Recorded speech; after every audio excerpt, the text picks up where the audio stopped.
Fala, família do Agro, tudo bem com vocês? Vamos começar mais um episódio do AgriProsa Podcast. Aqui sempre tem entrevistas fantásticas com pessoas incríveis.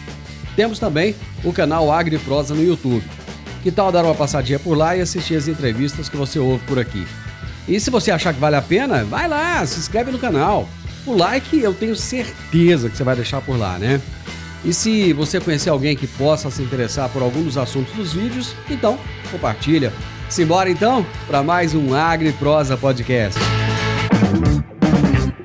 O meu entrevistado de hoje é José Rodolfo Cioca, que é zootecnista e é diretor executivo da Produtor do Bem. E o tema da nossa entrevista será os rumos do bem-estar animal e os desafios e oportunidades para a agropecuária. José Rodolfo, como é que você está? Tudo bem, meu amigo? Tudo bom, Divino. E você? Olá a todos. Ótimo, ótimo. Prazer falar com você. Você está aí direto de São José do Rio Preto? Agora o frio chegou um pouco aqui, viu? Deixa eu te fazer uma pergunta. Lembrei de um amigo meu que era de uma cidade aí próximo, segundo ele é maior do que São José do Rio Preto, que se chama Schmidt. Nossa. Tem Schmidt aí perto? Tem, onde tem os melhores doces aqui, viu? Ali é mesmo? Tentador. Sim, ali tem doces maravilhosos ali. Bem famoso nesse sentido. E ele brincava sempre, ele falava assim, não, é muito maior do que Rio Preto. Meu amigo, me conta, o que é a Produtor do Bem e qual é a missão dela? Legal, bom, Divino. A Produtor, na verdade, é uma startup social que foi criada aí por uma rede de especialistas, então acho que esse é o grande diferencial, são especialistas diversos que vêm desde a academia, do terceiro setor e também da agroindústria, né? Justamente para atuar na certificação aí de sistemas de produção de alimentos, né? Garantir, então, práticas mais éticas e sustentáveis, né? Então, esse é o principal objetivo nosso, é estimular o consumo e a produção consciente, melhorando, claro, o bem-estar dos animais de fazenda aí, buscando um sistema mais sustentável, né? E aí entra dentro desse ponto aí a missão, que é proporcionar aí o bem-estar, não como um segmento alternativo, né, um nicho de mercado, e como a Produtor do Bem pode ajudar aí a tornar o bem-estar animal uma realidade acessível para todos, transcendendo a ideia de que não é um nicho de mercado, e sim uma responsabilidade compartilhada aí para um futuro mais sustentável na produção. Então esse que é o grande propósito nosso, o Divino. Zé Rodolfo, como é que esse bem-estar animal pode influenciar a sustentabilidade nessa produção de proteína animal no Brasil? É interessante porque o bem-estar animal sempre acaba sendo tratado de maneira muito separada da temática da sustentabilidade, né? E, na verdade, a gente tem que olhar de uma maneira bem holística e incluir o bem-estar animal como um indicador da sustentabilidade, porque tem uma relação muito grande, o impacto do bem-estar desses animais no impacto da vida das pessoas, no impacto da saúde das pessoas, da saúde dos animais, então tudo isso tem, e também do ambiente, então tudo isso está interconectado, e aí justamente essa é a proposta que a gente vem buscando, de ter um entendimento sobre o bem-estar, então adotar boas práticas na produção, ela traz benefícios bastante interessantes em índices produtivos, também em redução de perdas, então uma série de questões, além, claro, de uma reputação positiva aí para o mercado, para o setor. Cara, eu vi uma frase esses dias que eu achei fantástica, que dizia o seguinte: já que um animal vai viver tão pouco e vai entregar a vida dele para nós, que a gente pelo menos o trate com o máximo de respeito possível. Fantástico, né? Exatamente. E é incrível, né? Como a gente escuta, mas o animal vai morrer, por que eu preciso tratá-lo bem? Então, esse é um dever nosso, né? Como aí criamos esses animais para o nosso consumo, é um dever nosso, uma obrigação, buscar justamente uma vida mais digna possível a esses animais. Uma vida e uma morte, né? Exatamente. Quais são os principais desafios que a nossa agropecuária enfrenta para se consolidar como líder global em proteína animal sustentável? Porque a gente já tem uma liderança, mas essa palavra sustentável no final, acho que ainda deixa, né, um pouquinho a desejar. Acho que é claro que cada espécie tem seus desafios próprios dentro de cada área, né? Mas a gente vê desafios que são mais comuns entre as diversas espécies. Então, um desses desafios inclusive no simpósio no ano passado, na primeira simpósio que realizamos, a gente viu uma lacuna mesmo, que é a falta de diálogo e comunicação entre os players da cadeia, entre os players do setor. Então, a gente vê muito um diálogo, uma comunicação entre as empresas produtoras ou os produtores, mas você não vê, por exemplo, aquela comunicação transcender aí ao longo dessa cadeia como um todo. Então, o que um varejista tem em relação com isso? O que uma empresa de couros tem a ver com isso? Né? Uma empresa de carros que compra couros tem a ver com isso? O que uma empresa de pet food tem a ver? Então, a falta dessa conexão, esse diálogo da cadeia como um todo, dificulta essas mudanças necessárias que estão sendo cada vez mais exigidas pelos consumidores em termos de produção e bem-estar animal, e talvez seja esse aí um dos grandes desafios do debate do simpósio que vai ser realizado. Então, não apenas a questão do diálogo, mas também eu trago um ponto que é como incluir o bem-estar dentro do conceito da sustentabilidade, né, como um indicador. Além, claro, também o Brasil como uma grande oportunidade de se tornarmos um grande líder e deixarmos de sairmos de uma zona de reativo, né, e passivo, que sempre somos, frente aos mercados externos, para também ser um mercado mais proativo de diálogo e mostrarmos o trabalho excelente que a gente tem feito de uma maneira organizada e comprometida em toda a cadeia, né, em termos de diálogo e comunicação. Nós estamos preparados para essa proatividade? Eu acho que sim. O Brasil está amadurecendo muito. Nós temos visto, o produtor do bem, inclusive, tem visto no simpósio passado, vimos uma demanda muito grande nesse sentido. Então, acho que esse diálogo ele merece essa atenção, mesmo porque mercados mais exigentes começaram já a trabalhar. Então, a gente tem exemplos aí de normas europeias que estão entrando em vigor, de empresas europeias que atuam fora da União Europeia, têm o dever de cumprir, inclusive são penalizadas caso não cumpra algumas normas. Então, tudo isso, e a gente tem aí um mix de empresas aqui, principalmente varejistas, empresas de redes fast food, entre outras empresas, que demandam um pouco essa proatividade do setor primário, né, dos produtores, e, consequentemente, a gente vai alinhando isso, buscando um entendimento e uma proatividade que acho que é mais colaborativa, né? Você pode trazer alguns exemplos dessas normas que você citou aí? Olha, nós temos hoje exemplos de normas, tanto da parte de produção, então envolve, por exemplo, a União Europeia está passando uma transição grande no sistema de produção de aves, de suínos, e falo aves em poedeiras, em suínos, entre outras espécies livres de gaiola, que eles chamam do end cage age, né, que é o fim das gaiolas. Então, esse tem sido uma pressão grande dos consumidores. Isso tem sido refletido no Brasil, então acho que essa é uma grande transformação, eu falo uma mudança sistêmica desses setores, né, que depende aí dessa produção. E aí, claro que toda norma, a norma de abate também, então tudo isso acaba refletindo nesses mercados. O Brasil, por ser o maior exportador e produtor de proteína animal, né, no mundo, tem um papel fundamental. A gente tem que estar aberto aí a essas exigências em mercados que, com certeza, isso expande ainda mais o nosso poder de sermos aí uma referência em termos de bem-estar. Mas essas normas de abate, que é a 1099, existem normas específicas para cada espécie, então o Ministério da Agricultura também tem buscado evoluir nesse sentido para acompanhar essas normas. Então, acho que entra aí um amadurecimento da cadeia como um todo, envolvendo, inclusive, o próprio Ministério.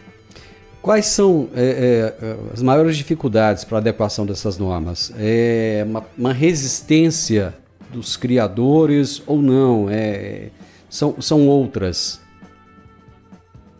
Eu acho que, como são mudanças importantes, ela depende de uma mudança organizada do setor. E aí que entra justamente o motivo do simpósio, né? Então, trazer essa interação e essa busca de sinergias para que a conta não fique apenas para o produtor.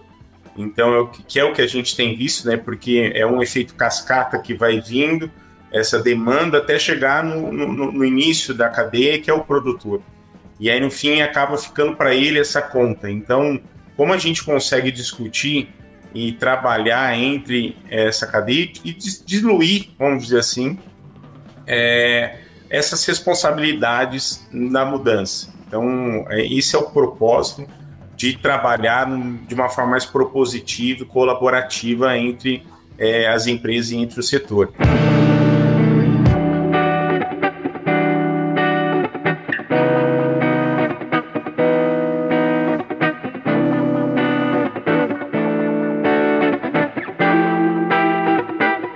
Zé Rodolfo, já vamos falar do simpósio agora, que vai acontecer no dia 11 agora de junho, né?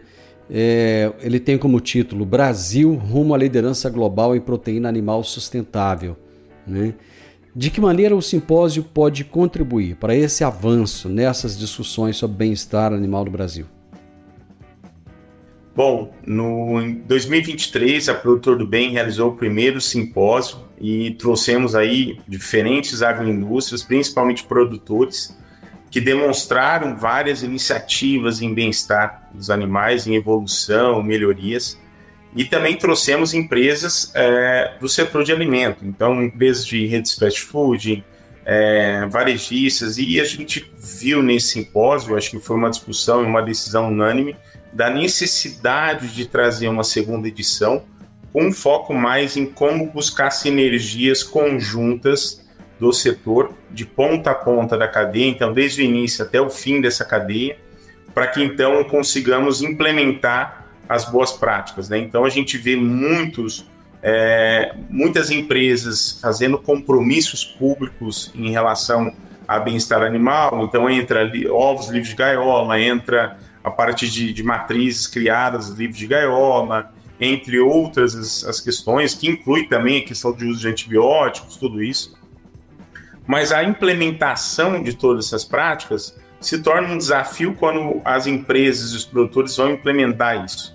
Se ele não tem esse apoio do setor varejista ou do setor da rede de alimentos, né? Falando aí em food service, se também não tem o próprio apoio do consumidor, de passar essa informação de uma maneira mais clara, de comunicar todo esse trabalho que tem sido feito, né, no campo, de uma maneira mais clara para o consumidor, para esse consumidor entender, reconhecer, e aí sim ele poder tomar a decisão de compra de uma maneira mais consciente, né, que esse é o desafio que a Produtor do Bem, inclusive, encontrou, que os selos atuais não comunicam bem isso ao consumidor. E aí, claro, não comunicando bem, ou comunicando de uma forma talvez que não seja tão clara, né? Isso dificulta essas tomadas de decisões, entendimento e esse avanço contínuo que estamos buscando do seu próprio setor, né? Além dessa comunicação, qual o diferencial esse selo de vocês tem em relação aos demais? Bom, acho que o grande diferencial o que nós vemos a Produtor do Bem, o nosso protocolo, de cada espécie nós dividimos ele em 3 níveis, então nós chamamos de um protocolo multinível, ou seja, a gente busca uma evolução gradual e contínua. A gente sabe que a mudança ela não é da água para o vinho, isso depende de tempo, isso depende também de um amadurecimento de tudo isso, né? Inclusive do consumidor. Então, nós dividimos o protocolo em 3 níveis: mais bem-estar, alto bem-estar e altíssimo bem-estar na comunicação. E o que diferencia muito, né, claro que está relacionado à comunicação, é que o foco do selo, ele traz os atributos que são certificados. Eu acho que quando o consumidor ele olha ali o selo de uma certificação, seja ela em acronismo ou em termo em inglês, ele não entende, aí ele vai ler ali embaixo, bem-estar animal. Mas bem-estar animal é um termo ainda abstrato para o consumidor, né? quando ele olha ali uma carne ou até um produto de origem animal. Então, o que a gente está trazendo agora é um selo que foca nos atributos, ou seja, o que está sendo certificado, se é livre de gaiola, se é mais espaço, como que é o sistema de produção, e ao mesmo tempo eu dou a oportunidade para o produtor de diferenciar esse produtor que já deu um bom passo daquele que está num nível muito superior. Então, se a gente pegar o exemplo aqui de galinha, de poedeiras, de ovos, aquele produtor que já eliminou as gaiolas deu um baita de um passo de evolução.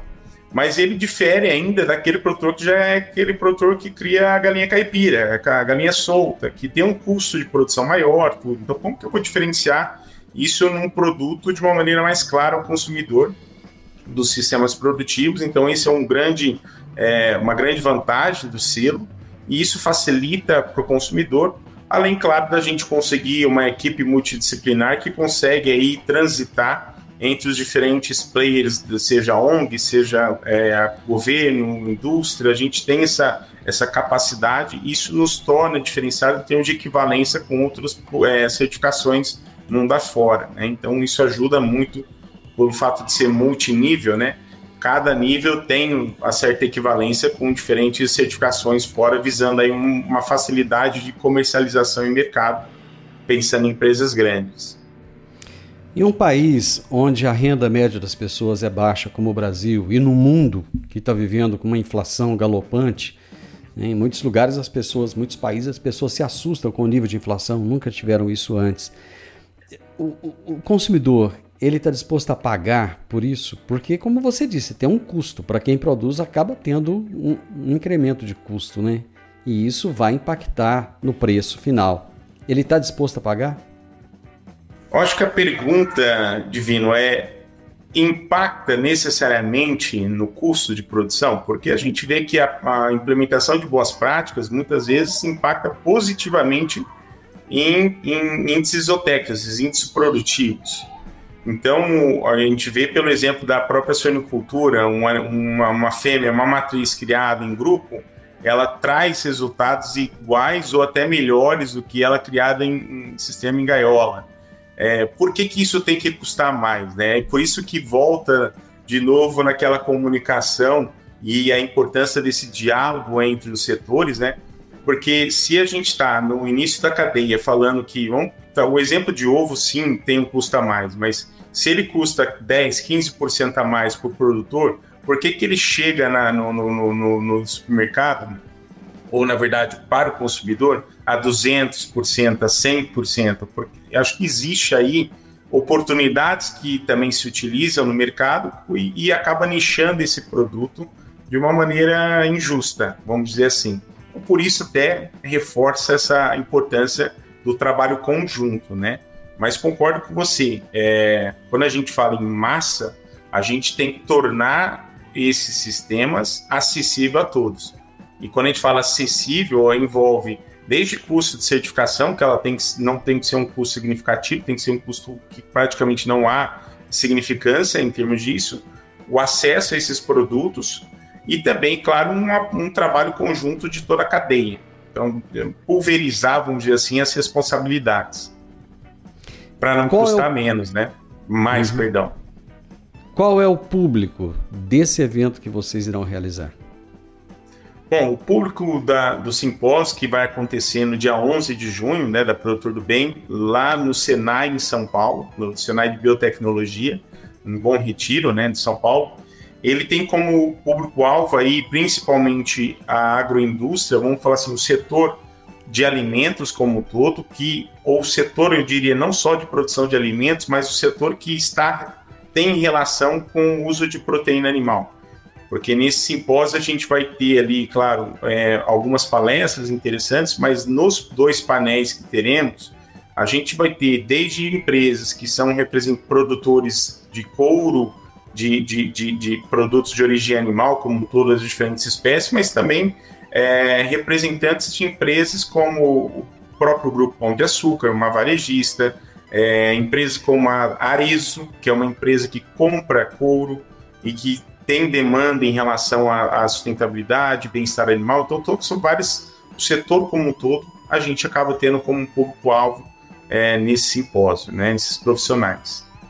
Vamos trazer um pouco da programação do evento aqui, então, conforme você mesmo já disse, o evento acontece no dia 11, no auditório do Senai, no Bom Retiro, em São Paulo, né?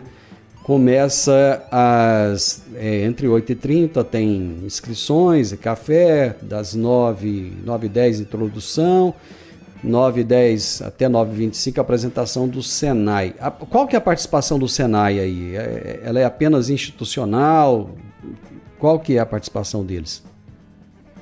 O Senai tem um papel importante hoje, assim como outras empresas, a gente fala assim, assim como a Embrapa tem no início da cadeia, né? O Senai tem um papel importante na indústria e acho que o Senai tem sido aí um grande um respeito e um grande sistema para que de fato possa disseminar essas boas práticas aí na formação também de profissionais que vão depois adentrar, né, nessas indústrias, né? Então tem um papel importante e aí tem ajudado e liderado muito nessas iniciativas também. Então esse é um trabalho em parceria importante aí, e aí por isso que vai ser lá no auditório, trazendo essa responsabilidade.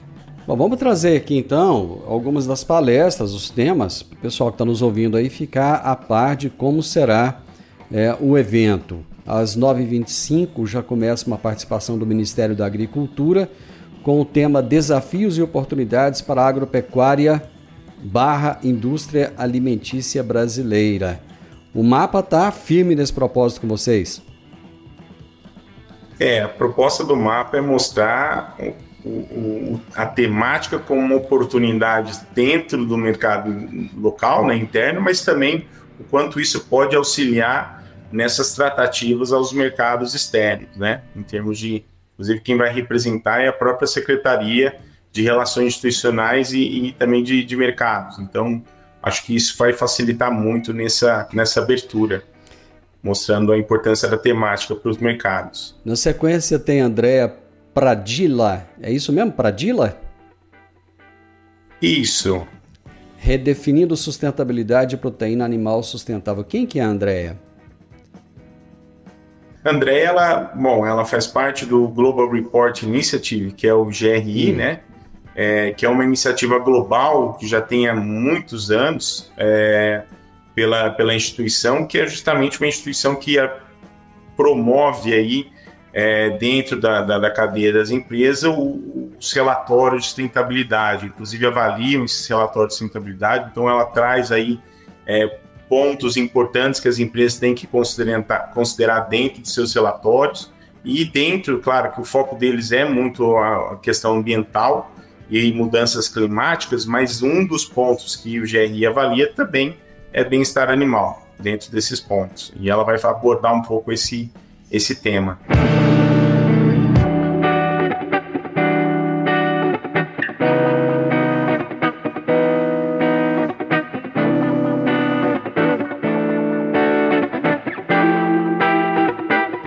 Ainda na sequência, no período da manhã, tem o professor Dr. Adroaldo Zanella, da USP, com bem-estar animal como indicador de sustentabilidade da agricultura brasileira. Fala um pouco pra gente aí do Dr. Adroaldo.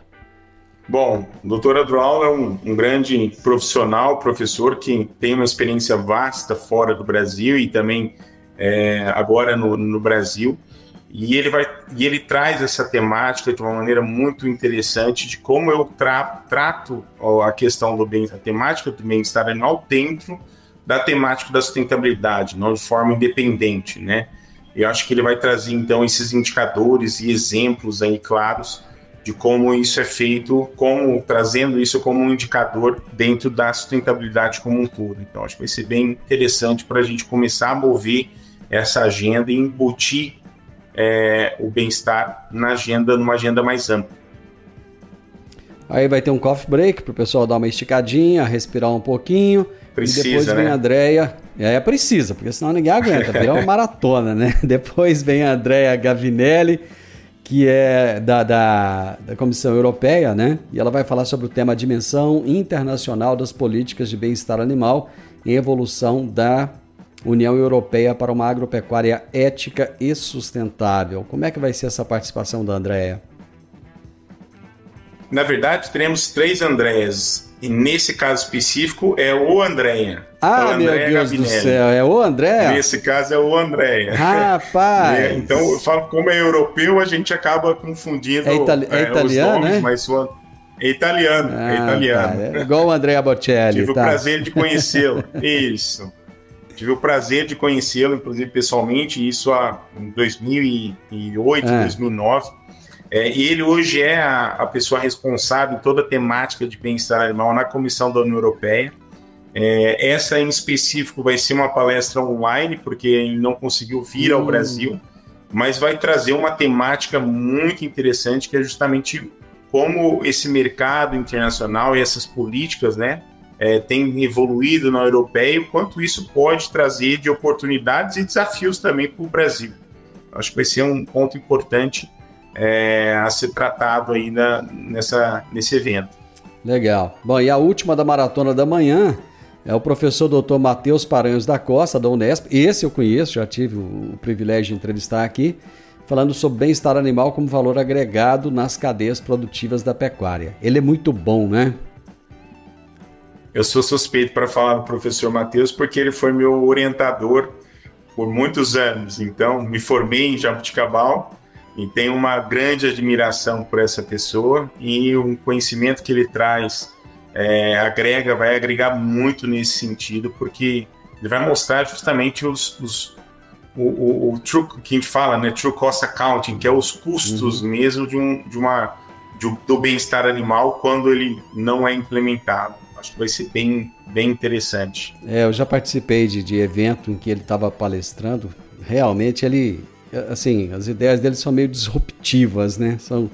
São bem diferenciadas. Aí o pessoal para pro almoço, faz aquela pausa, tal, e volta, né? Toma um cafezinho e volta já com os representantes da cadeia de alimentos, pet food e couro, buscando sinergias envolvendo todas as partes da cadeia de valor. Será uma mesa redonda, né? Exato. Aqui a proposta é trazer aí empresas varejistas, empresas pet food, empresas que compram couro, né? Nesse caso, a gente vai ser representado pela própria Arezzo, assim como outras empresas aqui que têm relação com a compra, principalmente das matérias-primas de origem animal, né? E aí eles vão falar justamente dessas sinergias. Quais são os desafios que eles têm para ter acesso a essas proteínas com alto nível de bem-estar? Os compromissos, como que eles implementam esses compromissos, como que eles têm dialogado com as empresas, produtores. Então vai ser um diálogo muito interessante, porque depois vai entrar em sequência num outro painel, os produtores mostrando justamente as iniciativas em prol do bem-estar.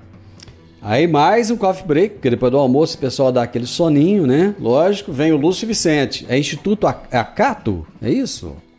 Exato, Instituto Acatu, bom, acredito eu que fala em Acatu.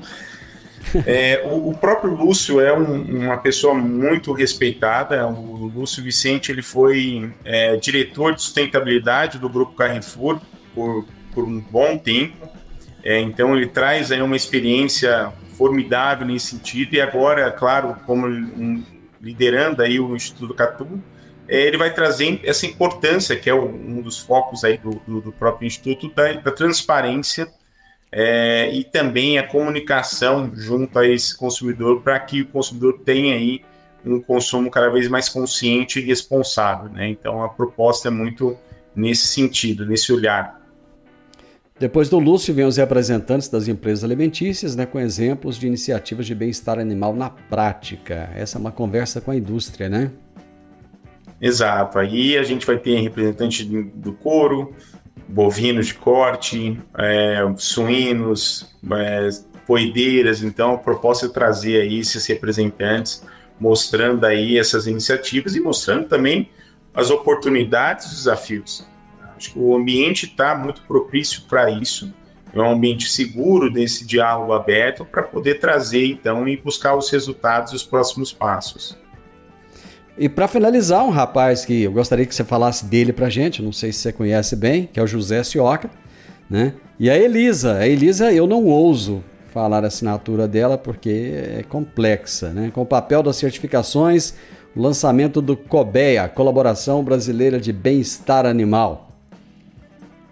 Bom, o José Sioca, eu também desconheço essa pessoa, viu, Divino?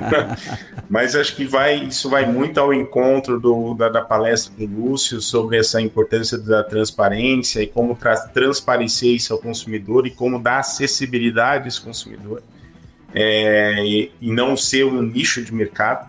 E a Elisa, né? Elisa é inclusive ela é uma conselheira aí da própria Produtor do Bem, é uma grande profissional, também consultora, e ela é sueca, Elisa Tjärnström. Então, o nome é bem complexo, o sobrenome, mas ela vai falar sobre essa iniciativa que é o COBEA, que vai ser, inclusive, uma associação sem fins lucrativos, que a Produtor do Bem está sendo uma idealizadora e fundadora dessa associação, com o propósito de se tornar aí uma associação multi-stakeholder, né? Empresas de diferentes elos da cadeia. Então, ela vai ser formada por empresas do setor privado para discutir as temáticas, os desafios e como implementar as boas práticas do bem-estar. Então, a gente tem exemplos fora do Brasil, nesse sentido, em grupos grandes como esse, sendo global ou da América do Norte, e isso vai ser a primeira vez no sul global que a gente vai ter um grupo nesse sentido para começar a mostrarmos aí esse trabalho proativo e propositivo do Brasil para entrar nessa liderança em proteína animal sustentável. Zé Rodolfo, o evento ele é só presencial, tem online também? Nós estamos trabalhando, Divino, para também ter esse online, um evento híbrido.